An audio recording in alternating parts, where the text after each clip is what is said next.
Zdravo svima! U ovom video klipu sa vama delim dve stvari koje nikako ne smijete dodati vašem engleskom jeziku. Znači, svi se fokusiraju na gramatiku, na što veći i bogatiji vokabular, fokusiraju se možda na pronunciation, ali zaboravaju na dve veoma važne stvari. To su prepositionsi i frazalni glagoli. Zašto je to toliko bitno? Oni se jako stiljivo provlače kroz lekcije engleskog jezika, pogotovo u onim stranim udžbenicima. Recimo, negdje na početku ćete naučiti it depends on the weather conditions. Kao što ste primetili možda, na srpskom je off, zavisi od vremenskih uslova. Na engleskom je on. I za ovo deluje možda kao sitnica, kao znam pola fraze, ili znam čak i cijelu frazu, pa je neko možda rekao, ako bi upotrebio off. Jer jel te, to zvuči jako slično, on, off. Također, depends off ne postoji. Smatrate će da neko moći da vas razume. Moći će da vas razume, ali ono što ne vidite pred sobom je čitava šuma frazalnih glagola koja postoji. Mi u engleskom jeziku 5000, to je po nekoj statistici i preko 5000. Naravno, vama ne treba 5000 frazalnih glagola da bi se rekli da dobro govorite engleski jezik, čak i da se preselite u Veliku Britaniju, u Ameriku ili bilo gdje drugdje. Znači, to vam neće biti potrebno. Ali, ako ne budete znali recimo barem par stotina njih, bit ćete u ogromnom problemu. Sad bi neko rekao, pa što?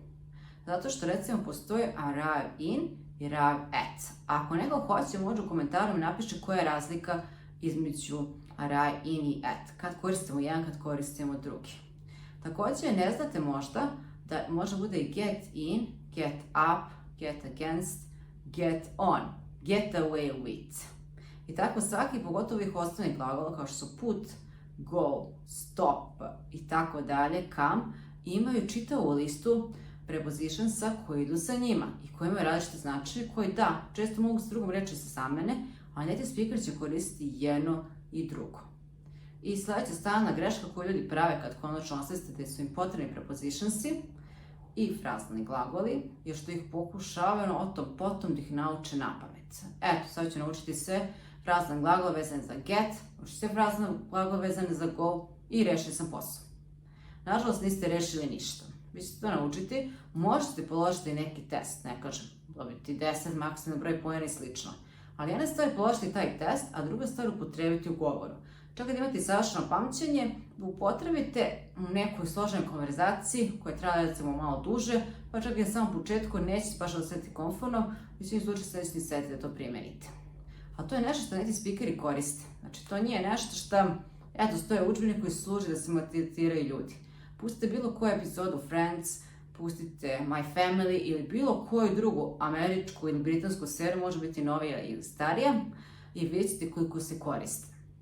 Tako su vam jako potrebni koristiti u poslovnom kontekstu, a onda posle toga nešto što je poprilično srodno, ovome su idiomatske fraze, čiji se značenje ne može pogoditi. Po tome se možda više razlikuje od frazalnih i koje se opet uče napamet i kojih opet ima na par hiljada u engleskom jeziku.